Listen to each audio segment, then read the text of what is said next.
Welcome to Failed Forward, a podcast for professionals who are wondering, how the hell did I get here?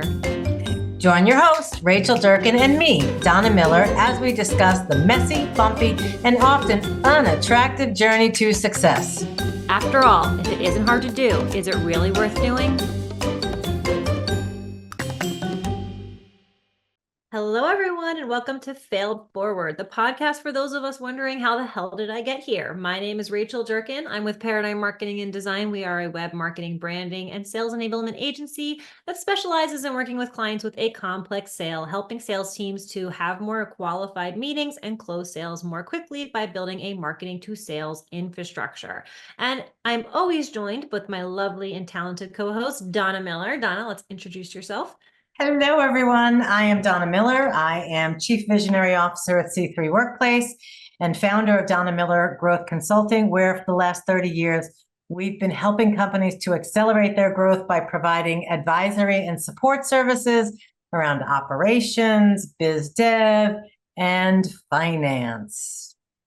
So we have a really interesting podcast for you guys today because we do not have a guest to be our crutch. We are going to interview one another. So I'm going to interview Donna today. And because she's got an amazing origin story. I have learned more lessons from you, Donna, than I think anybody else, mostly about how to screw up well. I mean that as a compliment. We are talking about failing forward. Yeah, exactly. And that it's okay to, the biggest thing I learned from you, Donna, is that it's okay to screw up, that you should embrace it. And I think that when you, as a professional, when you can finally feel good about making a mistake, it changes everything, in my opinion. So let's get started with, I would love to hear your origin story, I call it. So everyone kind of knows what you do here, but tell everybody here how you got where you are. Oh, gosh. Okay. So in this year, I'm celebrating 30 years in business. Prior to opening my company, well, let me just say, I came out of high school, went to work as a secretary. I got a job at a chemical company. They had opened a spin-off office from their UK division. Apparently, I was one of the fastest typists in the school, and that's how I got the job. I didn't really grow up in a kind of family where we sat around the table talking about where you were going to school, so I went to work. And I spent several years working in the chemical industry, woke up one day and said, what am I doing? Mm-hmm. Totally male dominated, totally boring, but like I was doing well. I was accelerating. Then my mom passed away and I decided to leave, and I went to work in advertising for a couple of years because I adore the concept of persuasion. I still do. Mm-hmm. Did that for a couple of years. Didn't turn out to be as fabulous as I thought it would be. And then I needed a paycheck, so I went to work for another shared office facility 1,000,000 years ago. And I worked for him for 7 years with a handshake deal. Failed forward there. Handshake deal that he would sell me the business, offered him substantially more than it was worth. He said no. I took a course, wrote a business plan, raised money, and opened my little enterprise 1.2 miles from where he used to be located. And was that a little bit of an FU? Big. Well, I've always said that the greatest revenge, and I'm not really a revengeful person, but I am a little bit competitive. Mm-hmm. So, my company is based in Montclair. So the first time that they wrote an article about me in the Montclair Times, I was like, yes. If you accidentally slipped it under his door, oops, not sure. Who did that. I guess the point of that is success really is the best revenge. So, it was a kind of a crazy start. And I often say failure was never an option. And I think 30 years ago, that was a pretty naive view of the world, but it served me well. But what a risk to take. I mean, so you put your own money on the line, and the business that you're in. My money. I raised money. I raised $100,000. Frankly, 30 years ago, that could have been 10 million. Didn't matter. Was it from friends and family, or was it from strangers? Well, really good question. So half of it was friends and family, and half of it was a very creative arrangement with a client who helped fund me.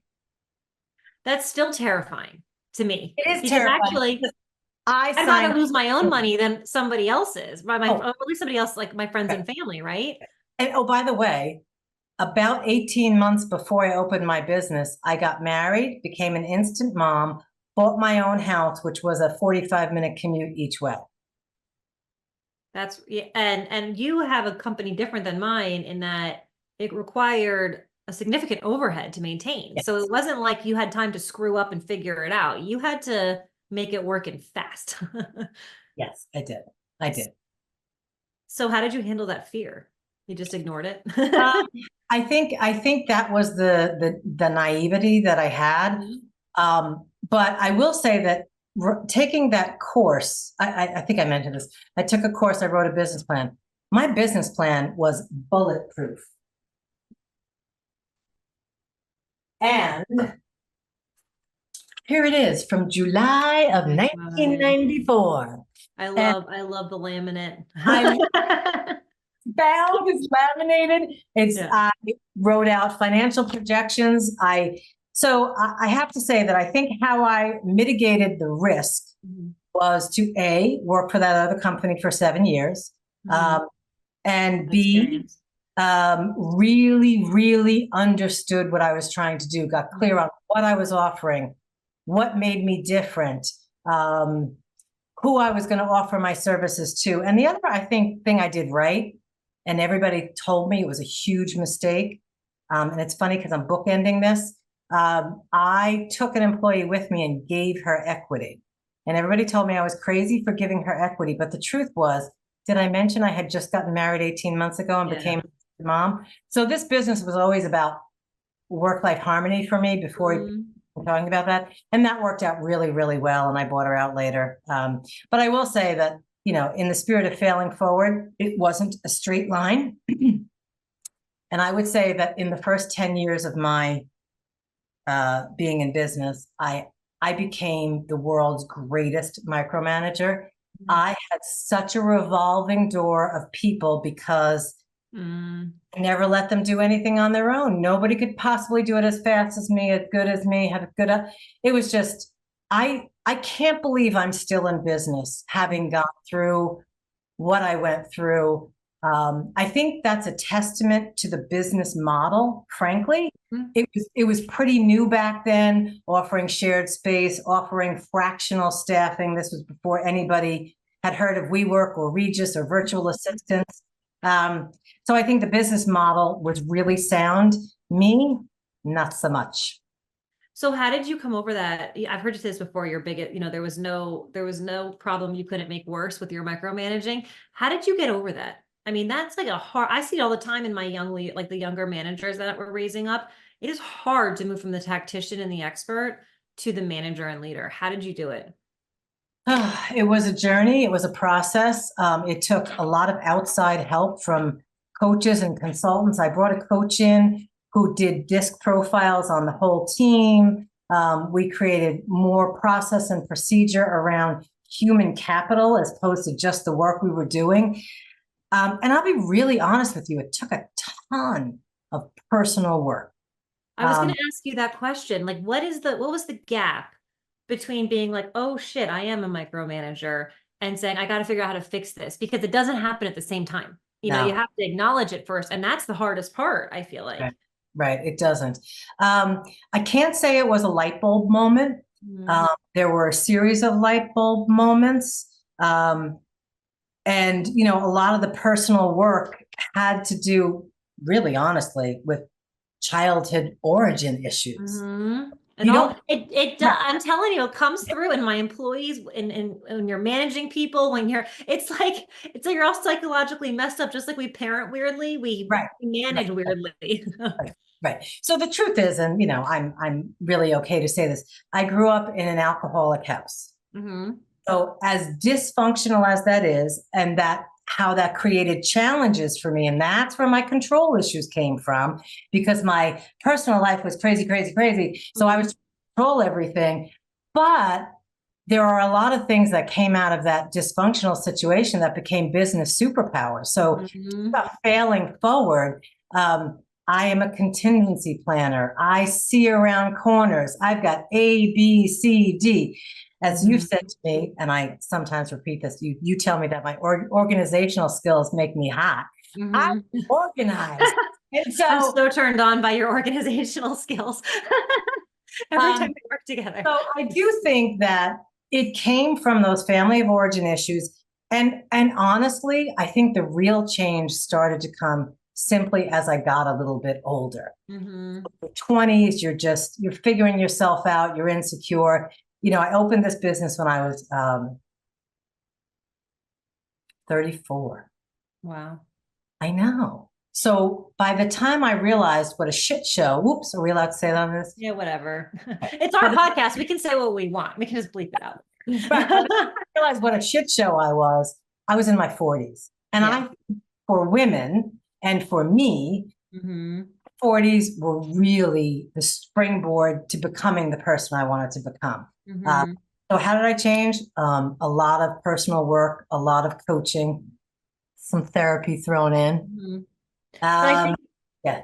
it's such an important, we don't talk about this enough in this podcast that, and you say this a lot, professional and personal is intertwined. There's always that corporate culture from years past that we, don't bring your work home and don't bring your personal homes to work. And listen, is there a place for professionalism in the workplace? Absolutely.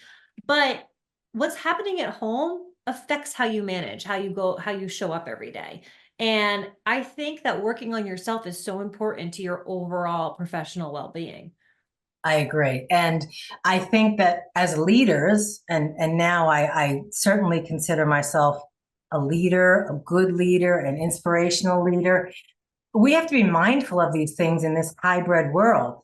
There is literally very often, no border between personal and business. I remember when COVID first happened and we were all stuck, and I was interviewing this guy from Verizon and we were talking about work-life harmony or balance. And he said, I get up from my desk at 5 o'clock, I get in my car, I drive around the block, back in the garage, because it's my mental trigger to now be home and not at work. So I do think that, you can't separate the person from the profession. And in my business growth consulting now, every session I have always starts with what's going on. And it usually gets pretty personal, because unless I can help them process a little bit of that, they can't do what they need to do on the business side. So can we just take a second and talk about this whole concept of work-life harmony? Because you use this all the time. And instead of the term work-life balance, you say work-life harmony. And I think this is, I don't want to say just for women, but I know as a woman with 2 kids and a full-time business and, all these other responsibilities, that's really resonated with me in how I run my life. So talk about that. Like, what is it? Well, we all started off by calling it work-life balance, which I never called it. I don't think there's a balance. I used to call it work-life integration, which was better, but I'm now at a point in my life where I want work-life harmony. So for me, I set out to build what would be called a lifestyle business, which, to some, it's like, oh, had a negative somebody said that to me once when I was just starting out. They were like, oh, I'm not just building and just like that, I'm not building a lifestyle business. And I always thought for years, because that person was, felt like a mentor to me, that it was such a gross thing to have a lifestyle business. Exactly. But I set out, I don't know that I set out with much of an intention other than I wanted to make 6 figures and have some flexibility. And, we talk about the one thing, and my one thing was 6 figures for the longest time. But I think that I was always very clear that I wasn't in this for I wanted to make a good living, but more than making a good living, I think, and again, can't separate the person from the profession, lost both my parents at a pretty young age. I wasn't going to wait until a certain age to do the things I wanted to do. I've traveled, other than probably the first 5 or 6 years of being in business, I have taken time off. I've taken the month of August off for a very long time. I've taken full summers off. I now work pretty part-time. So for me, work-life harmony is about living the life you want to live today, not waiting until a certain point or until a certain accomplishment or until you have a certain something. And I will say that a big part of work-life harmony for me comes back to financial literacy. I do something, and I've always lived within my means. I've always lived on a budget. I've always created margins. So to me, that's what work-life harmony is really about. It's creating margin in all areas of your life. So you're not like, and also part of why I had to raise money to open this business was because not getting a salary wasn't an option. So I was really funding my own paycheck, even though it was smaller than my last paycheck. It wasn't very long till I was back and beyond. So, I think some of these business things tie into these personal things, so you can't separate them. So when if you're talking to the person who's working 60 hours a week, whether it's they running a business or they just have a job that they're really passionate about, and they're laughing at you. I can't work 35 hours a week. I can't get home on time. I've got to put the kids in front of the television and start working again. What do you say to them when they say I can't? Bullshit. Honestly, there is no way that anyone, if you have a business model and you are the only one that can do what you do, then you don't have a business model. You have a consultancy, which, listen, there's nothing wrong with that. But if you're working 60 hours a week and you're saying, I can't cut back, then there's something wrom with the business. And I think that goes to the professionals who are listening also. You can set boundaries in your work environment. Now that doesn't, I am still a big believer that when I was young, I put my time in, I worked my butt off. I think you have to earn your keep. I agree. But once you earn your keep, you're allowed to set the reward of earning your keep is setting your boundaries afterwards. Right. And I think that's so important to recognize. I agree. And I also think that as you move further into that place of creating the successful career that you want, that looks the way you want it to look like, one of the things that I have learned is good enough is good enough. Whereas when I was that micromanager, nothing short of was good enough. And that's just not the way it is. I have a rock star on my team, and if she's listening to this, she'll know what I talk about. But her 80% or 70% is like 125%, 150%. That's I say, I'm like, you don't need, I don't say this to a lot of people. I want you to give me 70% of your best effort. Like, you don't need to go that far and do that much, because sometimes it's too much, right? In the time effort of something. Right. I agree. And, I think the truth is also, here we are talking about failing forward. And I always say much of what I did was unintentional until it became strategic. All of that was failing forward. And I have tried to create, and I think I have created an environment at C3 Workplace where we embrace failure. We know that every time there's a failure, there's something to learn. That, we believe and we practice that, magic really happens just outside your comfort zone. And in order to live just outside your comfort zone, you have to be willing to make mistakes. And I think that's also why, truthfully, entrepreneurship is not for everyone. And, I've never had like a super corporate job. I've worked with corporate clients, and I see that there are some companies that lead by fear, and that breaks my heart that anyone's in that situation. So if you could go back, what would you do differently? What would you have changed?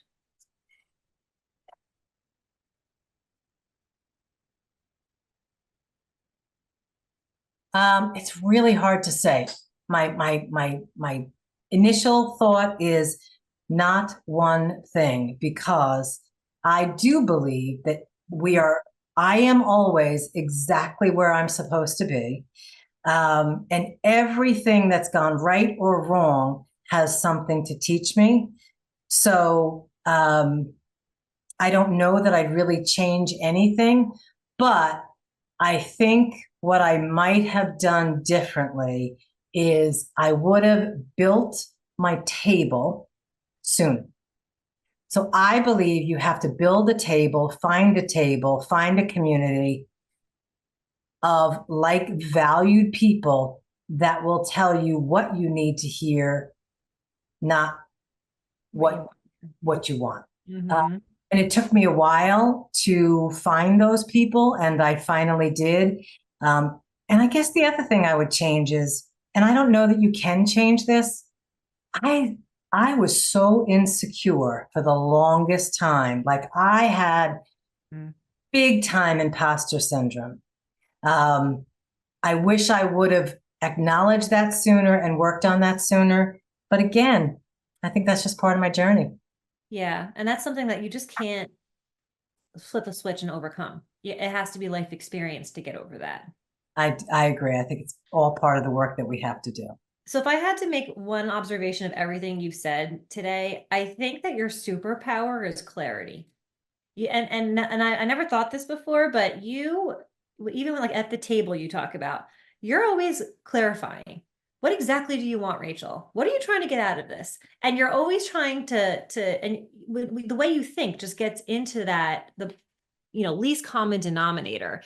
And that's probably what makes you so successful at figuring out how to manage people, so successful at writing a business plan.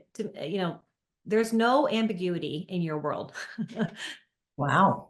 I don't know if that's a great thing or a scary. I think it's a great thing, but unless you want ambiguity. Well, I think as I've gotten older and I've gotten, I have some experience under my belt. I've always been a person who can figure it out. Mm-hmm.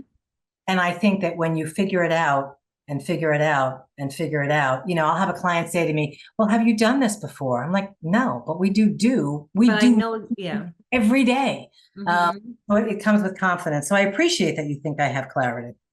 I At think. least you know how to get to it. Let's put it that way. Well, I think clarity is always about it's always about asking better questions, right? Mhm. Yeah, it's critical. Yeah. All right, Donna. Well, we're running up on time. Yep. Tell our audience how they can find you and then close it up for us. Okay, I will. So what I'd love for you to do is visit me at www.donna-miller.com. That is my business growth consulting website. And on there, I do tell you some about my personal story and some of the other things that I didn't have time for today. So that's how you can visit me. And we're glad that you joined us for this episode. And as we say at the end of each episode, we will see you next time. And we hope between now and then that you too will embrace failing forward. There's a ton to be learned from it. Thanks so much, everybody.